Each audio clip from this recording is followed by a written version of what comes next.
খুব শীঘ্রই সূর্য পশ্চিম দিক থেকে ওঠা শুরু করবে, তাহলে কি আমরা কিয়ামতের দ্বারপ্রান্তে রয়েছি? যে কোনো সময় উল্টে যাবে পৃথিবীর চৌম্বক মেরু, আর মেরু উল্টে গেলে উল্টে যাবে দিকও। ফলে সূর্য উঠবে পশ্চিম দিকে। সূর্য পশ্চিম দিক থেকে ওঠার আশঙ্কা করছেন অনেক বিজ্ঞানীরা। প্রথমত অনেক সময় আমাদের দেশে এই জাতীয় রিপোর্টগুলোতে বলা হয় এক জিনিস, আর রিপোর্টে উপস্থাপন করা হয় এটাকে আরো ফুলিয়ে ফাঁপিয়ে দর্শক বা ভিউয়ার্স টানার জন্য আকর্ষণীয় করে চমকপ্রদ করে সেটাকে উপস্থাপন করা হয়। বাস্তবতা আসলে এই টাইপের না, এরকম হয় অনেক সময়। এখানে রিয়েল ঘটনা কি সেটা আমি জানি না, যদি ধরেও নেই যে রিপোর্ট যেভাবে করেছে সেভাবে রিপোর্ট আমি দেখেছি।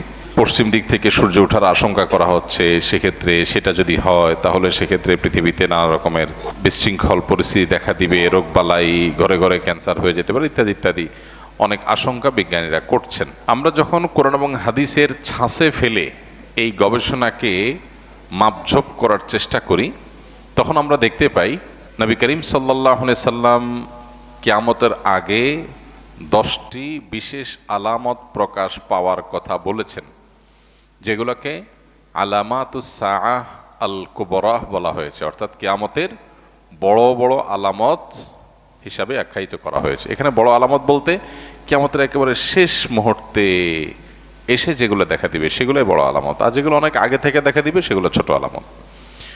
তো কিয়ামতের প্রায় 141টার মতো ছোট আলামত আছে, যেগুলো বিভিন্ন বই পুস্তকে ওলামা একরাম কোরআন এবং হাদিস থেকে সংকলন করেছেন। সৌদি আরবের একজন আলেম ডক্টর মোহাম্মদ আল আরিফি, তার একটা কিতাব আছে, সেখানে তিনি আলামাতুস সাআত এই 141 সবগুলোকে একত্র করেছেন।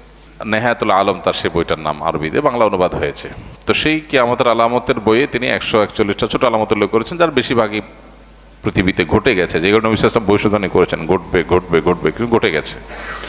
আর কিছু আছে এখনো ঘটেনি। আর 10টা আলামত যেগুলো ঘটবে কিয়ামতের ঠিক আগ মুহূর্তে, তার মধ্যে থেকে একটা হলো পশ্চিম দিক থেকে সূর্য উদিত হবে। পশ্চিম দিক থেকে সূর্য উদিত হওয়ার এই আলামতটি দেখা দিবে কিয়ামতের আগের সব ছোট বড় আলামত প্রকাশের পরে। এরপর আর কিছু থাকবে না। পশ্চিম দিকে যখন আপনার সূর্য উদিত হবে, তখন কেউ আর তওবা করে আল্লাহর পথে ফিরে আসলেও সেটা অ্যাকসেপ্টেবল হবে না, সেটা অ্যাকসেপ্টেড হবে না, এবং তারপরেই শুরু হবে মহাপ্রলয়, শেষ।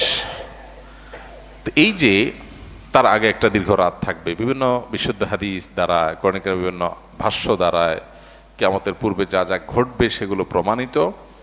সেই আলোকে আমরা বলতে পারি, যেহেতু কিয়ামতের ওই যে আলামতগুলো এখনো দেখা দেয়নি, ইমাম মাহদির আবির্ভাব, ঈসা আলাইহিস সালামের আবির্ভাব, দাজ্জালের সাথে সংগ্রাম, ইয়াজুজ মাজুজের সাথে সংগ্রাম, আরো বহু বিষয় রয়েছে যেগুলো কিয়ামতের আগে ঘটবে। সর্বশেষ আলামত হবে এটি। তো সেই ছাঁচের সাথে আমরা মিলাইলে দেখি যে এটা যদি ঘটেও, বিজ্ঞানীদের এই গবেষণা যদি সত্যও হয়, তাহলে কিয়ামতের আগে যে পশ্চিম দিকে সূর্য উদয় হওয়ার কথা হাদিসে বলা হয়েছে, এটি সেটা নিশ্চয়ই না। অর্থাৎ এরপরেও পৃথিবী টিকবে। এই পশ্চিম দিকে সূর্য উদিত হওয়ার পর পৃথিবী ধ্বংস হয়ে যাবে, এটা কোনোদিনই হবে না, যতক্ষণ পর্যন্ত হাদিসে ওই সমস্ত আলামতগুলো প্রকাশ না পাবে যেগুলোর পরে হাদিসে সতর্ক করা হয়েছে, ভবিষ্যদ্বাণী করা হয়েছে। এর আগে আপনারা দেখেছেন বিভিন্ন সময় বিজ্ঞানীরা গবেষণা বলেছেন, বিভিন্ন আপনার নক্ষত্র তাদের যে কক্ষপথে তাদের যে বিচরণ হয়ে থাকে, আল্লাহ সুবহানাহু ওয়া তাআলা কোরআনে কারীমে যে বলেছেন যে ওয়াশ-শামসু তাজরি লিমুস্তাকাররিন লাহা যালিকা তাকদীরুল আজিল আলীম ওয়াল কামারু কদ্দারনাহা মানাজিলা। এই যে সৌরজগতে বিভিন্ন গ্রহ নক্ষত্র, আল্লাহর বিভিন্ন বড় বড় যে আপনার তারকারাজি রয়েছে, সৃষ্টি রয়েছে, এগুলো তাদের নির্দিষ্ট কক্ষপথে বিচরণ করে, আল্লাহ তাআলা এটা বলেছেন। তো এই যে বিচরণ করবার কথা বলা হয়েছে কোরআনে, সেখানে কোনোটি বিভিন্ন সময় আপনারা শুনেছেন বিজ্ঞানীরা বলেছেন বিভিন্ন সময় যে কোনো একটা নক্ষত্র আরেকটা নক্ষত্রের সাথে সংঘর্ষ হওয়ার সম্ভাবনা আছে, তাতে পৃথিবী শেষ হয়ে যাবে।